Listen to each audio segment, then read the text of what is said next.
Hi, it's me, Moto, and I am back with the Percy Jackson cast. And creator breaks down the characters, the book changes, and the future of the show. Different from the books. I feel like you're gonna leave 8 really traumatized. You know what? It will leave you a little bit traumatized. Oh, episode 8? It sets up season 3. Oh, season 2. Oh, yeah. Hey guys. Girl, she explained it perfectly. And that's exactly what happened. Traumatized. Camp Half-Blood and Luke. Kept him looking. Bye. Alright, Sea of Monsters. Trials, challenges, all that kind of stuff. Walker, I'll start with you. You've been playing the character for a while now. You're almost 3 seasons deep. What's been the biggest challenge you've had in playing Percy Jackson? The biggest challenge? For me, it's difficult when they change things, like anything at all, even if it's for the better. It's just so Like from the difficult book? for me to wrap my head around it. I don't know why. I've just always run into problems like that because I'm like, these books have been in my head a certain way. Yeah, that's what I was gonna say. I think it's more so because if you read the books already and he's trying to get into character, it's probably like a little off. He's like, oh, this is different. He's gonna figure out a different way to word it or say it how Percy would. I get it. Since I was in 3rd grade, and so it's really hard for me to just trust the process and trust Rick, even though I know that, we have an amazing team of writers that it's gonna end up amazing, but it's like I just have to trust it. I have to go into every scene with full confidence because I get so scared when even like a little detail, like something shifted. I'm like, oh my god, like, but now since Understandable though. This affects this future scene in season 4, but they're like, it's fine, like we haven't figured out. So he a true fan of the You gotta books. trust the process, exactly. Awesome. I mean, saying that, like, no one knows the characters like you guys. Charlie, with Luke, I feel like complex is the word I want to use to describe him. What do you feel like is something about Luke that's misunderstood by the characters and maybe the audience? Don't get him started. Yeah, he's gonna go on a terrible Oh, tangent. No, Give me the tangent though. I need it. I think something that, and we get a glimpse of it a little bit this season in the flashbacks. And we kind of get to see the reality of what his life was like for like a long time. He was on the run, he was on the road, literally fighting for his life every day, having to figure out his next meal, and we see him with Thalia and young Annabeth and just the reality of that. The truth is, like, Luke he's lived a rough life, he's lived a rough life. He's lost basically everyone in his life. It all leads back to the gods. Like, they're kind of the one common denominator of everything that's gone wrong in his life. I think And this is why we don't blame you for how you feel, Luke, because simply due to the fact he's been through so much as a character, it's hard to honestly fully hate him in a sense because life has just been so chaotic. But go for the gods. Go try to kill a god. Leave these kids alone. Very hurt individual, and I think it's unfortunately hurt people, and I think That's true. That was very I've never heard that Whoa. Yo, you I just came up with that. No Just way. came up with that right Hate now. that, but And that's I think true. That's kind of the case, and Luke doesn't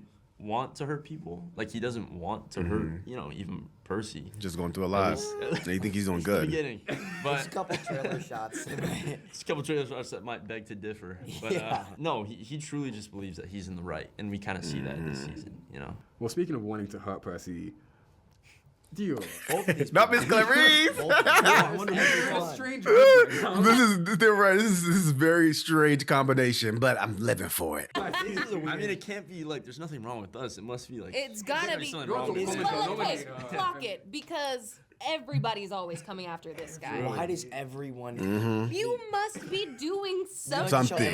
Something. Not every person is in the wrong. You're doing something. I'm playing. He's not doing anything. It's just he has the worst luck when it comes to relationships with people. Everybody hates Percy. Nah. Because Luke and Percy actually kind of like each other. It's just they have a big problem between them. Low key, they're going after the same thing, just completely Different ways. routes. It's really interesting though because as we're we're getting into season 3, and it's so interesting to see the effect that Percy has on different people.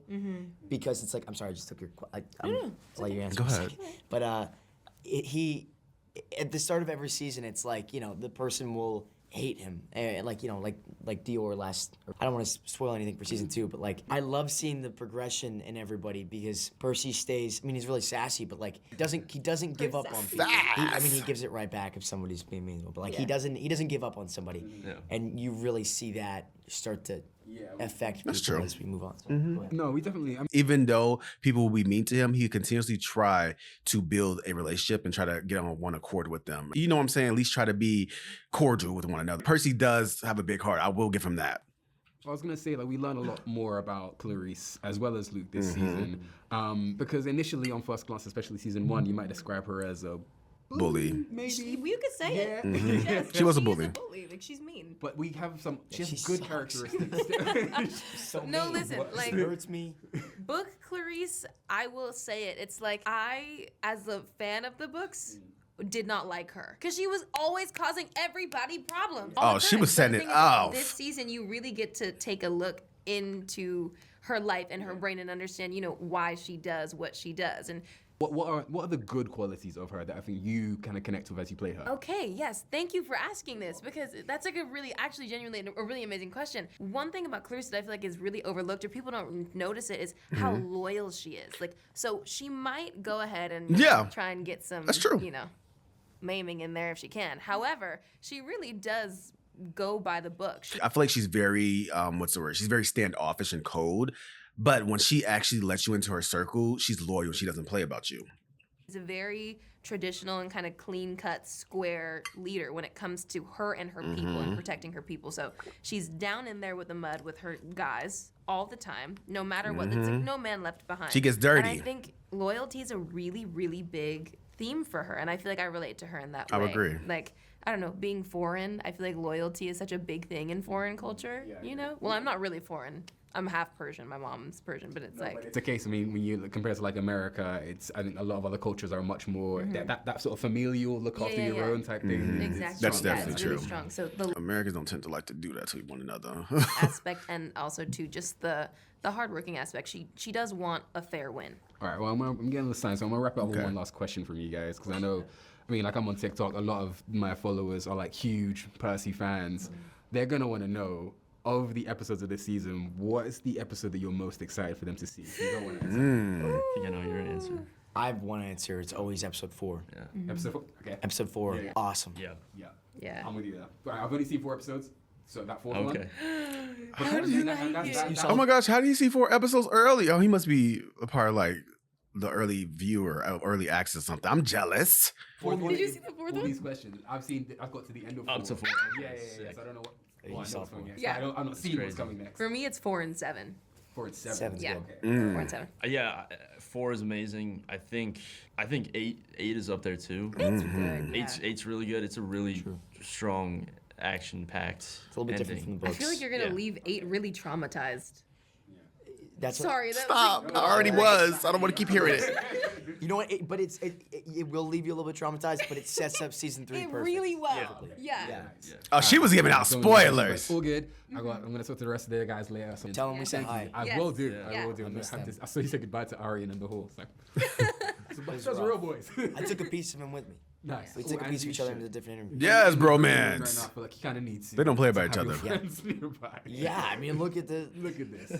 He's like thin ice. Bye. Enough, I do love doing interviews with them. I feel like it because You we're. guys all have great chemistry. I will say. Yes. Well, the weirdest thing is we're all in different parts of like the story. Yeah. Yeah. So like she has her own thing this season. I have my own thing. He has his own thing. So it's like there's no clashing. Like with like Lee and I were in the same like plot the entire time. Arian's a little bit different, but basically the same. But like with all of us, it's like we all have something different to talk about. So it's Yeah. like, it keeps it interesting. I It's think. interesting cool. Yeah, hearing yeah. like everyone else's. Yeah. It's true. Because we were kind of all on like different paths this season. Guys, thank you so much for Thank your time. you. It's been Great to see awesome. you. Thank you. Great to meet you. Thank you. Good to see you guys. Arian, I saw your emotional goodbye to Walker in the hall just before. Before we get into it, you guys know I have to talk about it. Leah, stand up for me, girl. This eats. That's all. He told me to tell you he misses you. Outfit, and outfit, he's high. outfit. I miss him. I will. I'll go back. Bye. Can you go back and interrupt their Oh, interview? so sorry, guys. So sorry. I'm a mess. All right. One of the questions I actually wanted to ask the guys before I didn't have time. Lee, I'm going to run it to you instead. We talk about Percy Jackson and just adaptations in general. Everyone wants things to be faithfully adapted, right? Something precious to them. What are some changes? I did notice some, but what are some changes made to season 2 to Percy Jackson from the books that you think maybe improved the show, that you maybe preferred? Something that's like besides my hair, because my hair is a big part of me. So I'll be like, oh, it's my braids for sure. No, I think the way how I switch up my voice sometimes. In the first season, I was more monotone, and it was very much like straight things like this, and you couldn't really tell what the difference was. But in the second season, Annabeth talks more with love through her what's it called? Voice? You didn't hear that. Through her voice. What am I saying? I'm so sorry. Oh my God, I love her. So cute, girl. You just be a little nervous. You didn't hear that. Through You her- good, her girl. voice. What am I saying? I'm so sorry. Yeah, like does that make sense? You know, it's more caring, and I think it's because she's looking for that too. So she kind of has to give it in order to feel it, because if She's she can't opening receive up from more. anyone, she doesn't want to tell them. So she kind of gives it out like that. I think that's a change that people don't really realize. Okay, acting. I think I did realize that actually, though. I've noticed from season 1, Annabeth, and season 2 is very different as far as her emotions. She's so much more open and vulnerable, I feel like now. I don't know if it's because she's building more of a community and a group of friends better, or if it's because she's getting older, you know? I just love it. I love what she's doing with the character, personally, from somebody who didn't read the books. Jeez. Thank you. Thank you. Arian, I feel you might know what I'm gonna ask you as my big takeaway from watching the show so far. There's like a group of 3 questions that I've been asked like every interview. And I felt guilty for not being I think I know which one you're gonna pick. Talk to me about the wedding. Yes! Yes, dingy Although dress. this is my favorite of the 3. Okay. You must have known it was coming. Were you like dreading it, excited? Did you get teased This a little dress. Yeah, I mean it's something I've been excited to do since I signed on to the show. I've had many That's the only thing he's discussions. excited for. Yeah, really the only reason I took the project. Wow. Our customer, Kate Adair for season 2, she is such a collaborative woman. Like every single part of the process I was involved in, I didn't need to be at all. They could have just like thrown it at me and it's like, this is what you're wearing. But every time there was a fitting, she was like, what They do you made a think? whole How is this sketch comfortable with- for you? You have a different physicality than everyone else. How is this going to affect you? And she took little things into consideration. And I think the dress ended up being more so than just the way it looked. What I loved about it was like this beautiful kind of collage of everyone who worked on it. You know, it was such a collaborative piece. You know, and That's so beautiful. Wearing it made me happy because it was like I was wearing this like little part of everyone. You know? Yeah, that's a beautiful. Oh, that's I don't even beautiful. know why I That is expected so you to say it, beautiful. but that's a really beautiful answer. Thank you, Brad. The idea of the Sea of Monsters is that there's so many challenges and trials that everyone has to face. Yeah. Coming into the show for season 2, what are the biggest challenges that you had to face as an actor? Oh man. These are good questions. Thank you. Very good. Honestly, it was like the team made it pretty seamless, man. Like, I'd like to say it was a really difficult job. It wasn't that hard. Like, the love of the books and of the characters look at the kinda camera. gave me the end that I needed to kind of get started up. The kind of reception that I got from these guys and the warmth and the friendship from them gave me the confidence to be able to just kind of show up every day and do my thing without having to worry about trying to fit in. Support from the crew, like they did a phenomenal job. The special effects teams to be able to kind of explain the process. The directors and be able to kind of let me do my thing. From Rick being able to be like, hey, I love what you're doing. Like they all supported me and set me up for success. And so that's the process right. was like, by the time I got on set, man, it was an easy show. Come for on, me. cast and crew. It was like I love what I do. I love what I get to do every day, and they all let me do it in the best way possible, man. So it was an incredible experience. Great, thank you. And for my final questions, and I've got to wrap up soon. Liam, I'm going to come back to you actually. You're playing the daughter of effectively the goddess of wisdom. Annabeth is very bright. If you could sit down and speak to Wise at a Annabeth's young character, age. what's one thing you'd want to ask her? Imagine you're in my position. You got into. I'm so sorry. We really have to. I've got to glue it down. Imagine you're interviewing Annabeth. What would you ask her? I'd probably give her my chemistry homework and ask her to solve it. You don't understand. Y'all, This is really messy. You've been talking about your chemistry homework for like you don't 4 days. understand, but like, let me show it to you guys. Girl, she It's said, I'm worried about so good. school. Annabeth, come do this homework. It's hard in a good way. At least I know that I can make the class. I got an A right now, but Nice. I don't know how I'm doing it. I'm stressing out so bad. Because you're so y'all. smart. So smart. Method acting. That's it. Yeah. Yes, method acting. But like a genuine question that I would ask her probably is like, how do you do it? Because first of all, people think that like these powers that you have and stuff, it's like such a great advantage that you have in life and things. But it doesn't always just come the way they think it is. You know, they think that you know, if you're the daughter of like wisdom, they think that you're just like smart on the go. Like they can just act like, oh, 9 times 9. It's like, oh my gosh, I know this, 81 or something. It's like, no, certain questions need time to think. And it's like, Annabeth can be a ChatGPT, but even ChatGPT itself doesn't even answer quickly. You know what I'm saying? It still takes time to think. And I'm sorry, it's taking me out. What was ChatGPT, Annabeth. Okay. GPT, but even ChatGPT itself doesn't even answer quickly. You know what I'm saying? It still takes time to think. And I would ask her, like, how do you do it, and how do you manage through the people that think that you have it easy? Because even sometimes your mind can get clouded with too much of that intelligence, you know? Because you're trying to also, sometimes that intelligence can also become like a OCD thing where it's like everything has to be perfect. And I think that I also, instead of her giving me advice, I also give her advice to like, that she can take her time and like think as well. Because in the show, Percy was like, well, what do you think, wise girl? And she's like, there is some things I don't know. And I would, give her that advice, but I would also ask her that question. That was a great answer. Thank you so much. I don't have time for one more question. Quick one, do I? No, that's okay. No, that's all right. No problem. Thank you She guys said so no. much. No, I don't have time for one more question. Quick one, do I? No, that's okay. No, that's all right. No problem. Girl, they Thank said you we guys booked so and much. It was busy. great. Rick, thank you so much for sitting down with me. First of all, I wanted to say This is the I've author, loved right, of the entire books? Percy Jackson, all of the novels since I was a kid. So I'm very excited to be speaking to you today. I really wanted to talk about, before we kind of get into This is really beautiful and wholesome. I just have to say that. Rather than them just asking him if they could use this book to adapt into the show, they had more of a collaborative effort, and they decided to have him join in maybe with the casting as well, and it may be some of the line changes from the book to the show. I love when they do that. to season 2, the origins of the book. You wrote about, before we kind of get into season 2, the origins of the book. You wrote it as like initially bedtime stories for your son. Can you kind of explain, I can see that. Aren't too familiar, how that all came about? Sure. At the time, I was a middle school teacher in the States. We taught English and history, and one of the subjects I covered was Greek mythology. My son, that same year, was about 9 years old, and he was studying Greek mythology at school as well. However, he wasn't having a very good time at school. He had just been diagnosed with dyslexia and attention deficit disorder, which explained why he was struggling so much, but it made him feel like there was something wrong with him. I wanted to reassure him and keep him interested in That school. is so beautiful. I did not know this. What I'm getting out of this is that Percy is a form of his son. Aww. So I said, well, let me tell you some stories. You like Greek mythology? And then I made up a new one for him. I said, do you know, there's a boy that lives in modern times, and his name is, I don't know, Percy Jackson. He also has ADHD and dyslexia, but he found out that those things can be signs that you're very special indeed. You might even be a demigod, a son of the Greek gods. As you can imagine, my son said, yes. Okay, Father. He loved the story. He told me to write it down. And lo and behold, here we are 20 years later with all. So you were being an amazing father, and you helped your child going through a tough period in their life. And in return, you became a author of an amazing series. Wow. Well, that is just such a story to tell someone. That is crazy. All of these Percy Jackson books and now the TV show. Incredible. I mean, and 20 years. Oh my God, this makes me want to cry. That is so wholesome. Really connecting with the franchise.